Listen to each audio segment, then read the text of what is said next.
ओम नमः शिवाय। जय श्री महाकाल। हर हर महादेव।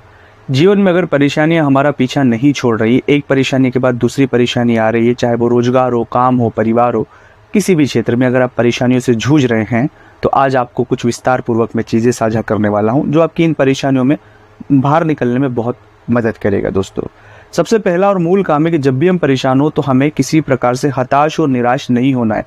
एक हताश और निराशित व्यक्ति कभी भी अपने हालातों से अच्छे से नहीं लड़ पाएगा, और जब वो अच्छे से नहीं लड़ पाएगा तो कभी उसकी जीत नहीं होगी। दूसरी गलती ये करें कि बहुत ज़्यादा किसी भी विषय को लेकर ओवर थिंक या बहुत ज़्यादा सोचना बंद कर दे। आप जितना सोचोगे उतनी आपकी परेशानियां बढ़ना शुरू होगी और आप अपने लाइफ में तकलीफें देखना आपको शुरू हो जाएगी। बहुत से लोगों के मन में तीसरी जो चीज़ें शुरू हो जाती, अज्ञात डर शुरू हो जाता है। एक डर, ऐसा डर कि यह चीज़ हो जाएगी, ये ऐसा कर देगा, वो वैसा कर देगा, कहीं ऐसा हो गया तो जो क्वेश्चन मार्किंग डर जितने सारे हैं वो डर उन्हें बहुत डरा देते हैं और वो सहम जाते हैं। उन्हें रात की नींद नहीं आती, वो बहुत बेचैन हो जाते हैं, उनके मन में बहुत अविश्वास पैदा हो जाता है और वो बहुत ज़्यादा परेशान हो जाते हैं। ऐसी परिस्थितियों में कभी भी आप आ सकते हैं। उसका एक ही कारण है, आपके मन में जो डर चल रहा है ये झूठ है। ऐसा जो आप सोच रहे हो ऐसा कुछ नहीं होगा। ये तीनों पॉइंट जो मैंने आपको इस वीडियो के शुरुआत में भी बताई है, ये तीनों पॉइंट राहु से जनित प्रक्रिया से जुड़े हैं। राहु की खासियत है, वो एक छाया ग्रह है। राहु की खासियत है कि इस तरह के भ्रम, इस तरह का इल्यूशन, इस तरह की परेशानी, इस तरह की तकलीफ एक व्यक्ति के जीवन में आना और उस जीवन को बहुत ज़्यादा भय से भर देना। तो अगर बहुत ज़्यादा भय हो रहा है आपके जीवन में तो राहु कहीं ना कहीं आपके जीवन में खराब है। राहु का शांति कराए, राहु के जप कराए, राहु की पूजा कराए, राहु का पाठ कराए, और राहु के लिए एक विशेष रूप से एक गुप्त पूजा जो होती है वो ज़रूर रूप से आपको करानी चाहिए।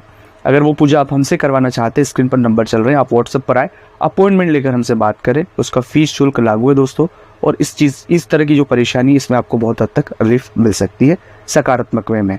दूसरा जो तरीका है कि हम जिस परेशानी में हैं उस परेशानी के लिए हमें कुछ हल और कुछ उपाय अवश्य रूप से करना चाहिए।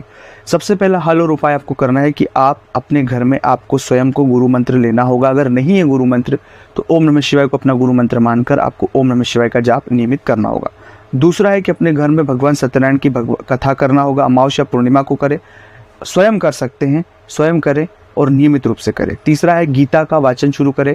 गीता आप सुबह शाम 2 वक्त पढ़े, एक अध्याय नियमित पढ़ने की अपनी आदत डालें, और जितना हो सके उतना खुद को मंत्र जप की ओर ढालें। आप जितना मंत्र जप करेंगे उतना ज़्यादा आपके जीवन में सकारात्मक बदलाव आएगा। अगर नहीं करेंगे तो चीज़ें और ख़राब हो रही है और ख़राब होगी। तो डरना नहीं है, हारना नहीं है, मंत्र जप को अपने पावर बनाए, शक्ति बनाए। अब बहुत से लोगों के मन में ये तर्क उठता है कि मंत्र जप से क्या होगा, महाज मंत्र जप देने से सब चीज़ें तो नहीं हो पाएगी।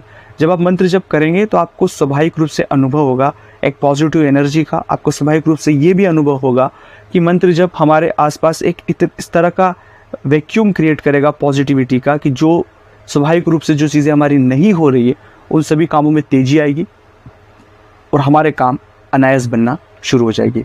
हमारा जैसे घर में आकर मन नहीं लगना, मन बेचैन होते रहना, दिमाग में बहुत ओवर थिंक होना, बहुत नेगेटिव फील करना, लोगों से लड़ाई झगड़ा होना, लोगों के बीच ट्यूनिंग नहीं हो पाना, हमारी किसी से नहीं बन पाना, ये जितनी सारी परेशानियां हैं इन सब से आप बहुत कम समय में बाहर निकल जाएंगे दोस्तों। बशर्ते है जो चीज़ें इस वीडियो में मैंने आपके साथ आगे साझा की है इन पर अपना ध्यान दे, इन पर थोड़ा सा ध्यान लगाकर थोड़ा सा वर्क करें, आपको ज़रूर फ़ायदा मिलेगा। और जितनी सारी परेशानियाँ, बाधाएं जिनसे आप बहुत परेशान हैं उनसे आप बाहर जल्द से जल्द निकल आएंगे। अगर ये वीडियो की जानकारी आपको कहीं भी कुछ अच्छी लगी हो तो प्लीज़ इस वीडियो को लाइक करना, अपने दोस्तों के साथ शेयर करना मत भूलिएगा। चैनल को सब्सक्राइब करें और हमें सपोर्ट करें, बेल आइकन को प्रेस करें। साथ ही साथ एक और निवेदन है कि अगर आप चाहते हैं अपनी कुंडली का विश्लेषण हमसे करवाना तो स्क्रीन पर हमारे नंबर चल रहे हैं, आप आए, व्हाट्सएप पर अपॉइंटमेंट लेकर हमसे बात ज़रूर करें। शायद आपकी किसी समस्या का सकारात्मक समाधान ज़रूर मिलेगा। नोट ये बात याद रहे, हम सिर्फ पूजा ही करते हैं। कोई व्यक्ति अगर इस तरह की चीज़ें लेकर आता है कि वशीकरण और तमाम चीज़ें, एक नेगेटिविटी, किसी को वश में करना, ये चीज़ें हम नहीं करते और इनके हम खिलाफ हैं। और आपसे भी एक निवेदन है कि इस तरह की सब तरह की मेंटालिटी से बाहर निकले। इस तरह की चीज़ें नहीं होती। केवल सकारात्मक कर्मों से, पॉजिटिव कर्मों से, पॉजिटिव पूजा से, सकारात्मकता से, मंत्र जप से, ईश्वर की आराधना करने से ही जीवन में एक सकारात्मक बदलाव आता है। अन्यथा जितनी सारी चीज़ें हैं मैं उन सबके लिए आपको सावधान करने के लिए कह देता हूँ। इन सब चीज़ों से आपको सावधान रहना चाहिए। ओम नमः शिवाय।